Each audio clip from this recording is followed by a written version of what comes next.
Hi there guys, welcome back to another English update. We've got 5 more useful phrases from my classes today, which I'll introduce to you and hopefully will make a bit more sense next time you hear them. Before I begin, I'd just like to remind everyone that the 5 chunks will be listed in a comment below the video, so do check that if you're not sure exactly what I'm saying. And also, if you're finding these videos useful, or if you like this one in particular, do share it with someone if you know someone who might benefit. And do also please make your own sentences and comment them below the video. And I'd be happy to give you a bit of feedback based on your attempts. So, number 1 for today is self-fulfilling prophecy. So, there's quite a lot to unpack here. What's a prophecy? What does fulfilling mean? And what's self-fulfilling about a self-fulfilling prophecy? Well, a prophecy is sort of a prediction about the future normally. You might go to a fortune teller and they would give you a prophecy about your future. But the context here of a self-fulfilling prophecy is normally when someone makes a prophecy or a statement about the future in general, which then affects what happens in the future. So a really good example, and the context where this came up in class, sorry for the noise, would be when someone comments about the quality of the sleep on the night coming up. So if I say, oh gosh, I'm really worried that I'm not going to be able to fall asleep tonight.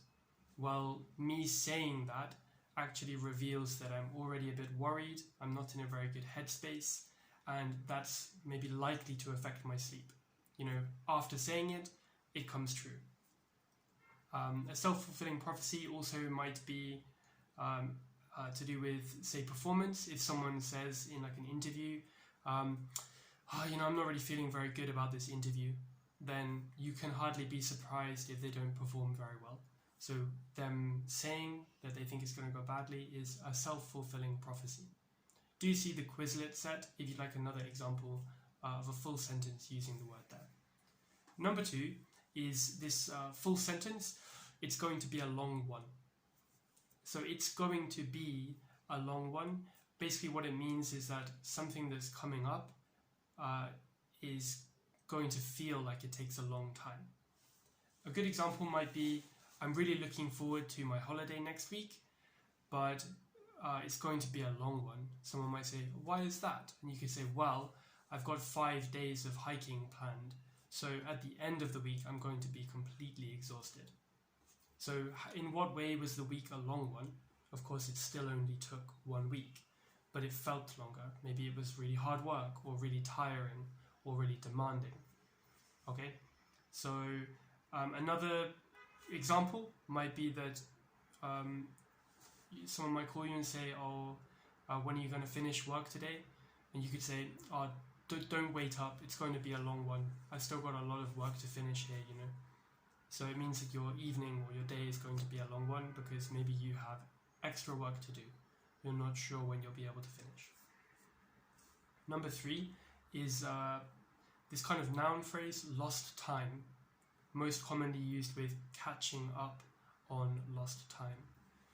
So, for example, if, let's say in the context of this year, maybe you were planning to go and visit family, but you weren't able to because maybe flights were cancelled or whatever other reason. So this means that the planned visit to see your family was lost. You didn't get that chance.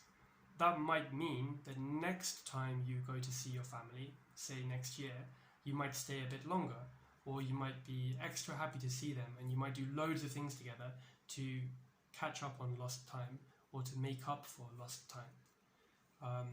So yeah, the lost time here is time which you were planning to spend in a certain way but which you didn't get to do. Let's see. I wonder maybe if there's a family member who you didn't know about too. Maybe you have, I don't know, uncles, cousins, nephew or something, I don't know. And it turns out that you live really close together. When you finally find out, you might do loads of things together again to make up for all that lost time. You think, gosh, you know, we could have spent so much time together in the past, but we didn't. So let's make up for it now. Number 4 is another really nice structure. I've always dreamed of. I've always dreamed of. So I forget the context, even though it was in my last lesson, but a student was telling me about something that she always dreamed of. I think it was she always dreamed of having a cat. There you go. So I've always dreamed of having something or doing something normally. Like I've always dreamed of climbing Mount Everest, or I've always dreamed of going to Disneyland in the US, or Disney World is it called? Yeah, so I wonder, this might be another one. If you guys want to make a sentence, try write down below the video, what have you always dreamed of doing? And the final one is division within. This is just a two-word collocation, but that's quite common. And I will introduce another distinction here. This is division in an uncountable sense. There is also the phrase a division within. So that might be like a division within the Premier League. And that's talking about kind of intentional, structured parts of something. So there are multiple divisions. That was intended, and it's sort of a feature of the full Premier League. Whereas uncountable division within is normally talking about something that should have been whole or united, but which is now split apart or breaking up. So the context in which this came up today was in a discussion about British politics. So I don't know if anyone else knows or followed the story, but there's been some friction between Jeremy Corbyn and the new Labour. So that friction has caused division within the Labour Party. It used to be one party kind of together, I suppose, but now it's divided.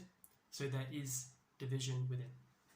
And note, again, it's uncountable. That's not a division within the Labour Party, necessarily. It's division within. There is or there isn't division within something. So that's our 5 phrases for today. I hope you've enjoyed them. Do feel free to leave a comment down below if you have anything to say. Otherwise, check out the Quizlet set, which is always in the description of the video, to review and test yourself on today's language and all of my previous videos. And once again, I'd recommend doing the match function if you're in a rush, and test if you have a bit more time. So see you in the next video. Goodbye.